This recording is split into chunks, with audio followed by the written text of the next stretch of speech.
नाज़रीन मूंखे ॿुधाईंदा हलो तो मुल्क समेत दुनिया में मशहूर नाले वारे शाइर अहमद फराज जी 9वीं सालगिरह मल्हाई पई वञे। वो विछड़ियो आहे पर मदाहन खां विसरियो न आहे। वधीक तफ़सील हिन रिपोर्ट में।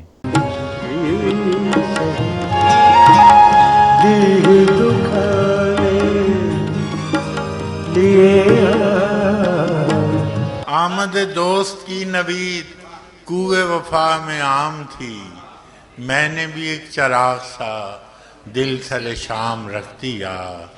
शिद्दत तशनगी में भी गैरत मैं कशी रही, उसने जो फेर ली नजर मैंने भी जाम रही।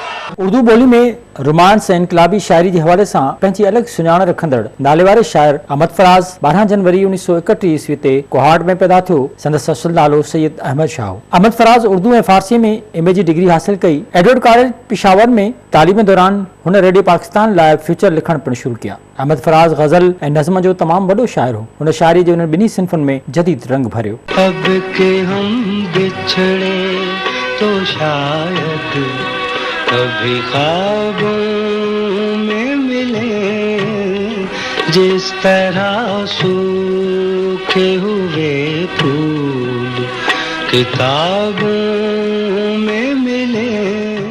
इन वक्त ताईं संदसि शायरी जा केतिराई मजमूआ शाया थी चुका आहिनि। BA में संदसि पहिरियों शायरी जो मजमूओ तन्हा तन्हा शाया थियो। MA करण खां पोइ हू रेडियो पाकिस्तान खां धार थी वियो ऐं यूनिवर्सिटी में लेक्चरर तौरु नौकरी शुरू कई। यूनिवर्सिटी जी नौकरी दौरान संदसि शायरी जो ॿियो मजमूओ दर्द आशूब शाया थियो, जंहिंखे राइटर गिल्ड पारां आदमजी अवार्ड ॾिनो वियो। यूनिवर्सिटी जी नौकरी खां पोइ हुनखे 1976 ईस्वी में अकेडमी अदबियात जो पहिरियों सरबराह मुक़ररु कयो वियो, जंहिंखां पोइ जनरल ज़ाह जे दौर में खेसि मजबूरन जलावतनी अख्तियार करणी पई। सुना है लोग उसे आंख भर के देखते हैं, सो उसके शहर में कुछ दिन ठहर के देखते हैं।